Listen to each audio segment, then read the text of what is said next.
arimo ibiziriko arinzwe ariko arasinzira. Njyewe ndi mukubura ibitotsi kandi ntawunziritse pe. Nuko buriya rimwe na rimwe hari igihe ibi bizari byiza. Reka warene yarabyandita aravuga ngo umugambi wose akantu kawe kose kaza gatwikiriwe rimwe na rimwe couverture ni ikibazo rimwe na rimwe ukabona ni ikibazo kije ariko ngo imbere ngwiki ariko ari wewe wavuga gute uri muri abo ngabo 10 wewe wakwitwara gute imbere ye ni wowe wabaza amafaranga urayatekera wamaze no kuyarya uyu mugabo yarariye kweli bamureba bakavuga ati uyu mugabo yarariye yake sayo pe ngo bamugari ruhande batangira kumubwira nyakubaho twari tuje guhaha. Natunguwe nuko umuntu yita abanzi be ari abantu b'umumaro mu kugufasha kugera ku mugambi w'Imana. Ashobora kuba atarafite n'imyenda myinshi cyo gihe kuko yarahubutse muri gereza bahita mwambika umwenda mwiza niba baramucishe nko muri magaze hariya mu mujyi baramwambika baramwogosha baramutunganya ngo agere kuko umugambi w'Imana warutaragerwaho. Hanyuma icyanejeje umunsi umwe Imana ikereye impamvu hanze igomba gutuma yibukwa. Dusome ijambo ry'Imana ryanditse mu gitabo cy'ibyakozwe n'intumwa igice cya 12 n'umurongo wa 5. Urupapuro n'urw'132 mu isezerano rishya 12 n'umurongo wa 5 haranditse ngo nuko Petero arindirwa mu nzu y'imbohe ariko yabitorero bagira umwete wo kumusabira ku Mana. Amen. Timurasoza reka mbasubire kugira umwumve. Nuko Petero arindirwa mu nzu y'imbohe ariko abitorero bagira umwete wo kumusabira ku Mana. Amen. Munyikirize amen. Turamara umwanya mutoya ndi kuvuga. Niyo mpamvu ndi kubasaba ngo mujye kunyikiriza dusangire ijambo ry'Imana uko mwuka anyobora. Ndahera kuri ryo konsole yavuze amagambo menshi ariko ngiye kuvuga amagambo ya Yosefu ho gatoya kuko Yosefu yararenganye pe baramugurisha biremera ajya kwa Potifari naho arongera ararengana ajya muri gereza. Murumva se ako kantu ko nashatse kuvuga ariko nashatse kuvuga akantu kabusanye cyane nuko abantu bakunze kubivuga kandi harabo dukunze kubiganira rimwe na rimwe sinzi uko byanjemwe muri ino minsi. Natunguwe nuko umuntu yita abanzi be ari abantu b'umumaro mu kugufasha kugera ku mugambi w'Imana. Munyumve hari igihe rimwe na rimwe dusenga hano twavuga ngo reka tubimure bagende nibagenda batatugeje ku mugambi w'Imana tuzaba duhombye. Birashoboka ko bashobora kugeza ku mugambi w'Imana cyangwa se bakakubangamira birashoboka nabyo bibaho mu buzima ubwo buzima bwose ariko nigiye kuri Yosefu natunguwe nuko ntago ari bene se 10 bose bahuje umugambi ntuyikureho risha wirekere kwa kundi yari imeze 10 bose bahuje umugambi babanza gutekereza kumugirira nabi kugeza ku rwego rwo kumwica babona ntibikunze. Bamwe muri bo bagira impuhwe baravuga ngo tureke kuvusha amaraso y'utariho urubanza bahitamo kumugurisha amafaranga nayo umubare ntaguzwe baramugurisha nawe yisangageze kwa Potifari. Muranyumvise kandi yatagenda ngo ave kwa se ngiye ari kuzagera mu giputa habe n'umunsi n'umwe. Ageze kwa Potifari naho amenyekana gusa kwa Potifari kuko mu bushakashatsi cyangwa se ijambo ry'Imana uko rivuga ashobora kuba yari umugabo w'umusirikari warindaga umwami umwe mu bagaba b'ingabo barinda umwami. Birumvikana naho yari yaramenyekanye aho ngaho kandi aratona pe bamuheza kurinda iby'uwo mugabo byose kwa Potifari abo mutwaro ukomeye nyine utwara nk'abandi bagaragu. Ariko ikintu cyantangaje n'ubundi yari ataragera ahantu Imana imushaka kandi ndagaruka ku ijambo ese muri kundeba aragenda ngo aje yisangageze muri gereza nabwo arenganye nta cyaha nta n'umugambi wacu yagize. Ageze muri gereza uyu mugabo ejo mu rusengero narabitekereje naho babikozeho tekereza ukuntu ntago yari kuzahura n'umunsi n'umwe ngo ahure n'abantu bakora muri presidence. Nta n'umunsi n'umwe kandi ntibari abantu bakora basanzwe. Mutekereze umuntu umuhereza n'umuvuzi w'imitsima mwumve ko abo ni abantu bakomeye, abantu batekeranya kubahwa ibwami, abantu bamuhereza icyo kunywa, buriya baba bafite n'ubuzima bwe no kumugirira nabi, bamugirira nabi ikemera. Abo ngabo ni abantu bafite agaciro cyane, ntago yari kuzabonana nabo pe. Ariko Imana yemera ko asa n'urenganye kandi agenda ababaye cyane, ariko ashimishwa mu mutima nuko adakoze icyaha. Aravuga ati nubwo narengana, Bibiliya iravuga ngo muzarengana ariko ngo ntimukikange kuko nje babanje kurenganya. Yesu uriko yavuze ati kandi abarenganyije jewe abagaragu be, birumvikana kameme nimurengana nta gitangaza kirimo. Mwe mubyiteguye, na Petero yaravuze ngo nimugubwa gitumo nibibagerageza bitari bimwe, ngo nimukamere nk'abagushishano, hoye ngo muvuga ngo igitangaza kirabaye, mumenye ko ari ubuzima busanzwe kandi nabwo buzagira iherezo. Hanyuma agaze muri prison, kandi yari prison noneho reka mvuga ngo ni prison, muri Kongo hari prison zimwe zo bita ngo ni prison centrale. Yari gereza nyayo ka 1930 y'amagerege. Yari nkayo yari inkuru kuruta izindi zose kuko yari abohanywe n'abantu bavuye ibwami. Ikintu kintangaza, naho agezeyo akomeza kwitwara neza. Bibiliya iravuga ngo kugeza aho isezerano ryasohoreye, ngo isezerano ryarigira gute ryaramugeragezaga.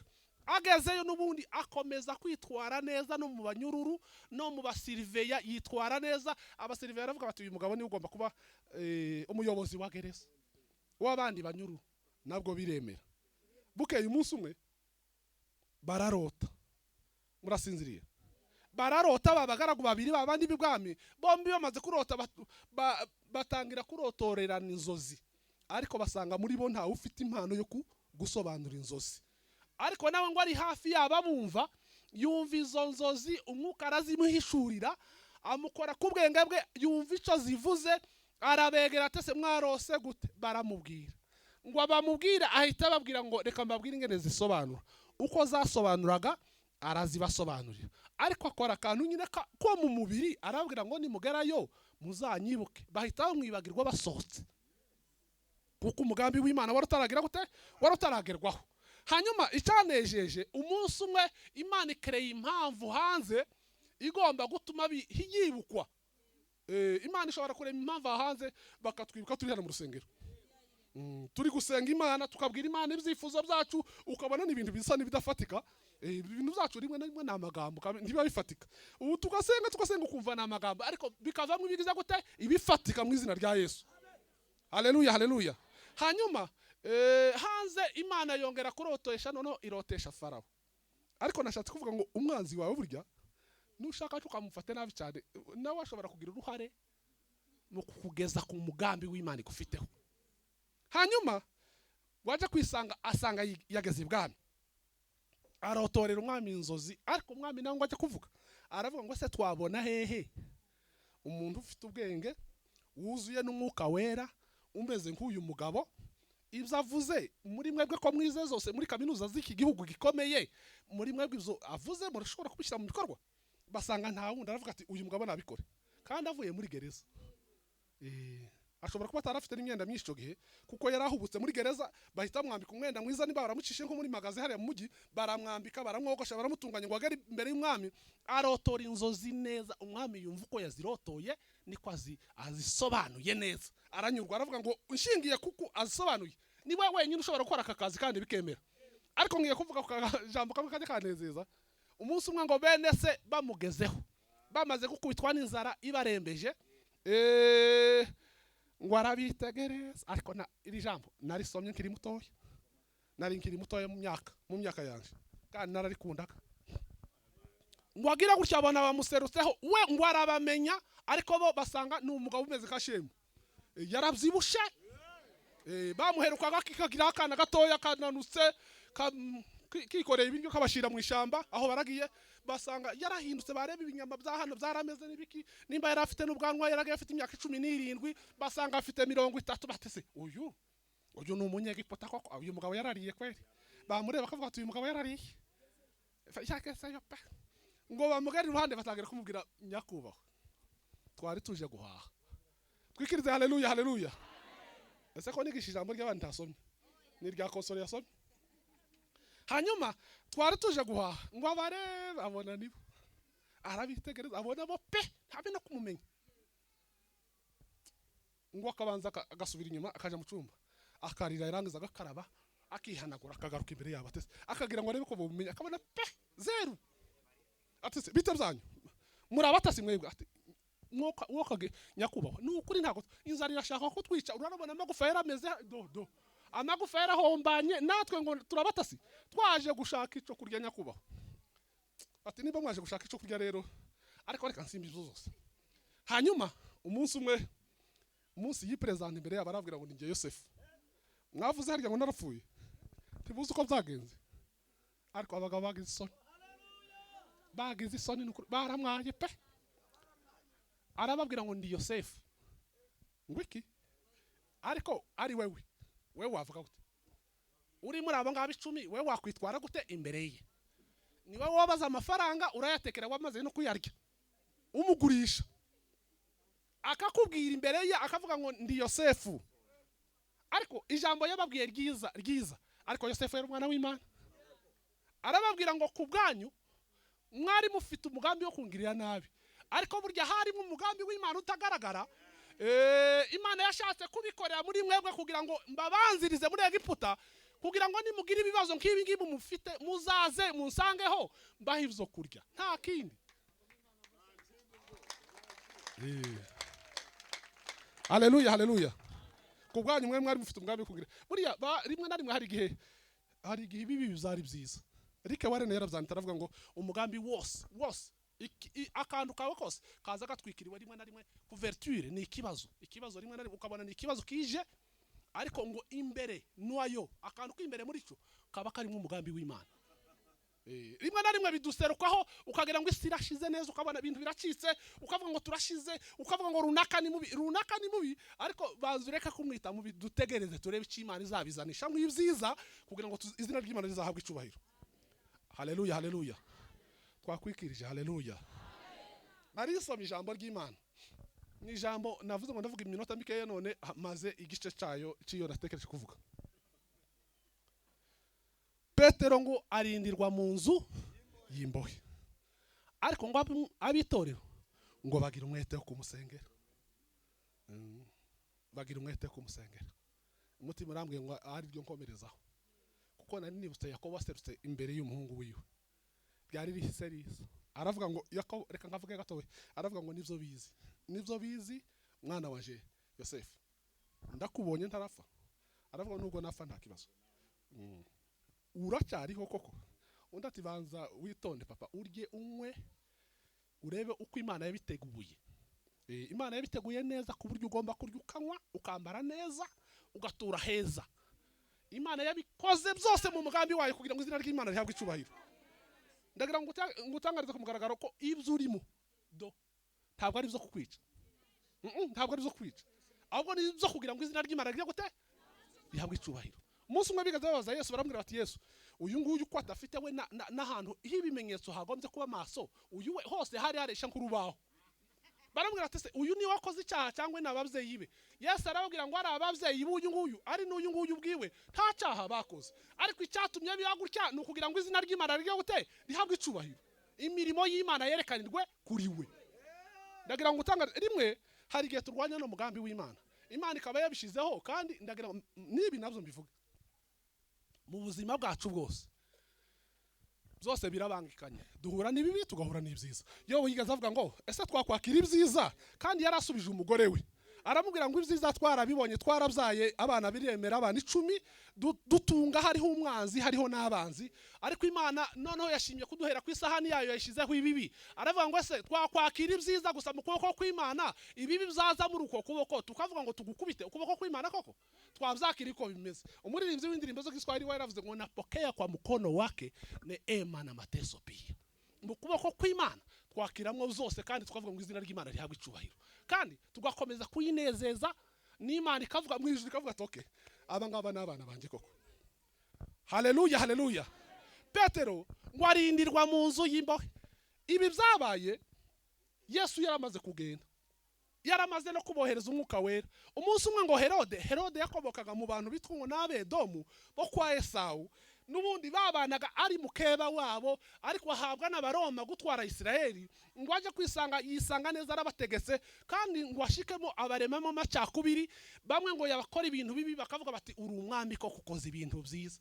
Ngo yica Yakobo, niho twasomye mu ijambo ry'Imana, ngo abona abayuda barishimye, ati ubwo mwishimye ko nishe mwene wanyu ndabamarira ku mugozi, reka mfate na Petero nawe. Bati ageze neza pe, Petero yaratugoye, ati mufata umuzirike. Nawe ngo mufata ari nko kuwa gatanu, aravuga ngo kubera ko isabato yatangiye ntaco ndi mutware none, ariko nzamubaha kuwa mbere tumumanike. Niho nasomye abitorero nabo ngo babone bibaye gutyo, ngo bagira umwete wo kugira gute, wo kumusabira ku Mana. Baregerana ngo bajya gusenga, basengera mu nzu y'umwe muri bo, barasenga Imana, basenga Imana. Ako kantu kajya kantangaza, ariko ndagira mvuge n'iri jambo kandi, nubwo wosenga rimwe na rimwe ukabona no kwizera kwarangiye. Muzi ko kwizera iyo kurangiye rimwe na rimwe ari ikimenyetso cyo kwizera. Iyo umaze kuvuga ko okay birarangiye, kuri wowe birarangiye, ariko ku Mana bivuze gute? Kuri wowe nukuri, kuri wowe uko nyine uvuze ngo birarangiye kuri wowe, ariko ku Mana bivuze gute? Naho ngaho niho uhera kugira ngo ikore imirimo n'ibitangaza. Hanyuma ngo basenga nabo badafite icyizere ko ibyo basengera bibasha gusubizwa. Mu minota mikeya nawe Imana ngo ituma marayika wayo ati dore bari gusenga, kandi bacitse indege. Barimo bibaza batari ko Petero ko apfuye, kandi Petero ari wari ufite akanwa ko kuvuga, niwe wari umugabo, niwe Yesu yasize amubwiye n'amagambo menshi, yaravuze ngo ragira abantu banjye ngabaragira. None nawe arapfuye, ninde uzosubira kuvuga? Ugiye gusinzira. Aravuga ati niko ninde uzongera kuvuga koko? Ninde uzongera kubona ijambo ryo kuvuga? Niba Petero bamumanitse koko je kuwa mbere birarangiye. Marayika ngo aramanuka, araza ngo yinjiye muri gereza. Twikirize haleluya. Yinjiye muri gereza ngo umucyo witangaza uhita uba muri gereza. Ndagira nkubwire ngo aho Imana igaze, nubwo hoba hariho imigozi ikikuziritse, uhita ucya ukagira morale. Rimwe na rimwe n'abakure bakakwiterera bakavuga uyu ni we cyangwa siwe, ariko ndagira ngo utangarize ko deje yamaze kuhagera, kandi niba hageze ni igisubizo cy'ibyifuzo byawe. Bibiliya iratubwira ngo amaze kuhagera mu nzu y'imbohe, ngo arahagera ahamagara Petero. Ako Petero nawe yari umugabo. Iyo umuntu amaze guhabwa umwuka wera w'Imana, Bibiliya yaravuze ngo muzaba abagabo. Arimo ibiziko, arinzwe, ariko arasinzira.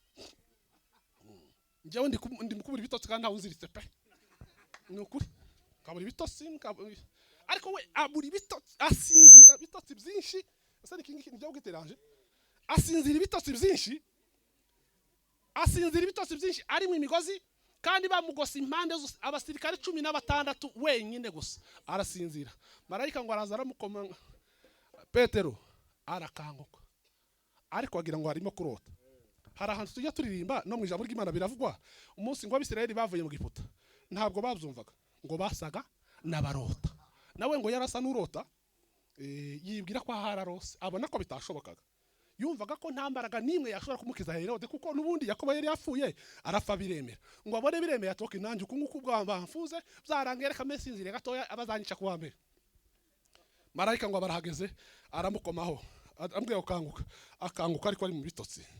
Arambwira ati se bashize inkweto, ati ngiziriya zambare, azishiramo. Reba umwitero wawe awukubisemo, ariko iwa umva ko ari inzozi. Ibintu byose abishira en ordre. Marayika aramutegeka ibintu byose, ngo arangiza arambwira ati nkurikira. Marayika ngo ajye imbere. Ndagira kubwira ko nimba ari imbere yawe, Bibiliya ivuga ngo niba ari mu ruhande rwacu, umwanzi wacu se ninde? Haleluya, haleluya. Bibiliya tubwira ngo ajye imbere ye, aragenda. Uko agenda nta rundi rufunguzo, yarafite password y'imfunguzo zose, amangufuri yose. Aho ageze hose yagira gutya, ingufuri zose zigakinguka, imiryango. Mu bibazo byose by'ubuzima bwawe ufite, ndagira nkubwira ngo nimba ari mu ruhande rwawe, wowe witinya, izina ry'Imana ndihabwe icubahiro ku bwacu, kuko icyatumye bibaho nukugira ngo izina ry'Imana rizahabwe icubahiro. Inzugi zose ngo zirakinguka, abasirikari bose basigara basinziriye. Petero ngo arasohoka, aragenda ngo ajye kugera kuri yanzu barimo basengera, bene wa basengeramo. Bibiliya ivuga umuja witwa Nirode, yumva arakomanze, ngo akomange, wa muja ngo aragenda aja ku rugi, abandi bari mu masengesho bari kubwira Imana bati turashize Imana, we Yakobo yarapfuye, none na Petero kuwa mbere bazamwica.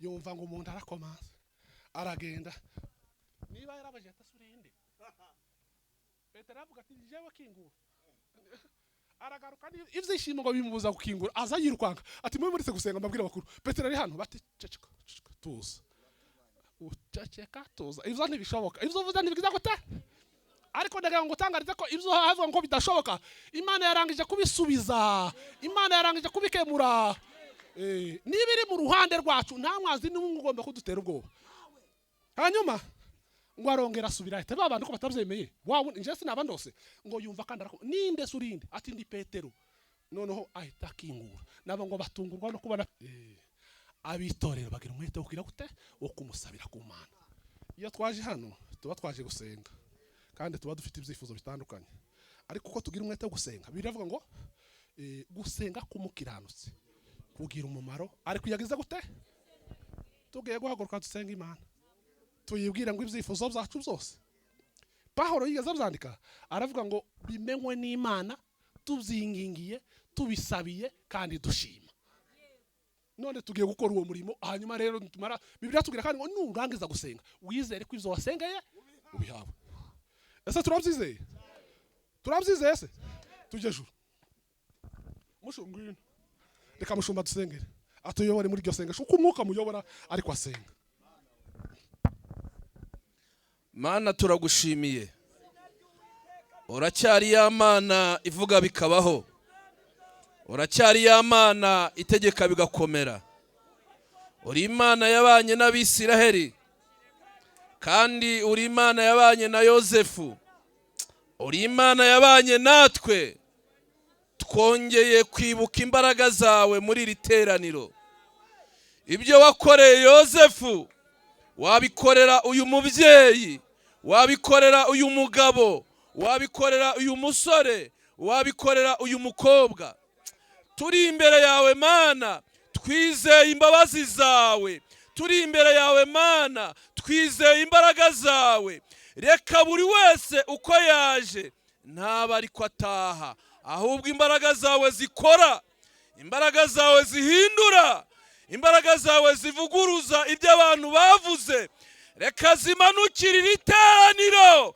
zigera kuri buri wese imbaraga zawe zibohora imbaraga zikiza indwara imbaraga zishyiraho icyerekezo turazikeneye uzitange kuri buri wese tugukomeye mu mashyi ukomeje gukora imirimo n'ibitangaza ibyo tubisabye twizeye izina ryawe ryera amen